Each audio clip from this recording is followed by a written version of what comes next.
In this module, we're going to examine the third and final phase of futurism we like to call the assimilation. And the assimilation really revolves around AI.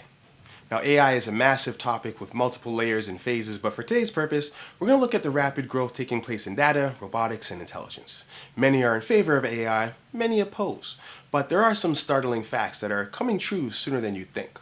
Whether you're for AI or a little trepidatious, one thing's for sure, AI is moving at a rapid pace. Research suggests that 38% of jobs are at risk of being replaced by AI in the next 15 years. With this Insight cybercaller, technology is becoming increasingly more connected to the workplace, enabling people to do more at their jobs or have them do it even quicker or actually have AI completely take over. We've heard about AI Ross, the IBM Watson equivalent of the legal world, and we're now seeing this idea emerge in other industries such as banking, tourism, and insurance. We're seeing upwards of 20% of business content come from AI-powered software. Areas like shareholder reports, legal documents, market reports, press releases, articles, and even white papers are among some of the writing forms most likely to be automated. Which begs the question, will AI be capable of doing your job in the near future? I know what you're thinking, my job never, there's too many variables, AI can't be creative or innovative enough to deal with the challenges that I see day to day. Well, consider this. Recently, Japanese ad agency Macon hired an AI creative director named AICD Beta. They pitted AICD Beta against a human creative director. Now, the fine print made it clear that the cyborg creative was actually more of a data analysis program dressed up like R2-D2.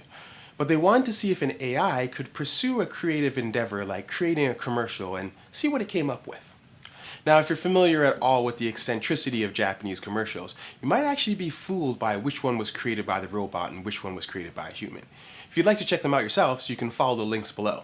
Beyond a career in creative advertising, AI is also inserting itself in the manufacturing process, with this Insight robotic production playing a key role in the production of shoes, buildings, and even art is not something that's out of the realm of possibility with AI. But AI's influence isn't relegated to that bubble space of manufacturing where it works in a bubble.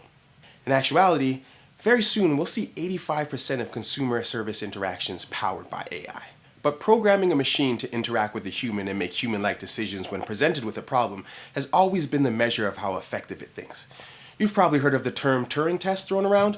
The Turing Test, developed by Alan Turing in the 50s, is a test of a machine's ability to exhibit intelligent behavior, equivalent to or indistinguishable from that of a human. If you've heard of the Turing Test, you've probably heard of the trolley problem as well. This one is of the utmost importance to those developing self-driving vehicles. The idea works like this. There's a train barreling down the track and it's about 2 minutes away from running over 5 people tied to that track. You happen to be near a switch that will change the destination of the train to another track with only one person tied to it. Conundrum's obvious. Do you flip the switch and actively participate in the killing of one person, or do you leave things alone and let those 5 people get killed? Here's the nature of the dilemma. Imagine that in the not too distant future you own a self-driving car, and one day while you're driving along, an unfortunate set of events causes the car to head toward a crowd of 10 people crossing the road. It can't stop in time, but it can avoid killing 10 people by steering into a wall. However, of course, this collision could kill you, the owner and occupant. What should it do? One way to approach this kind of problem is to act in a way that minimizes the loss of life. By this way of thinking, killing one person is obviously better than killing 10. But what if it's just a single person crossing the road against a light? What should the car do? That ends the third and final phase of futurism, the assimilation.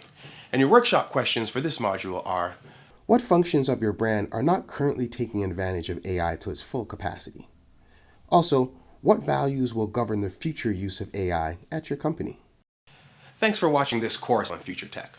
To recap, the next 3 phases of futurism are the beguiling, the emergence, and the assimilation.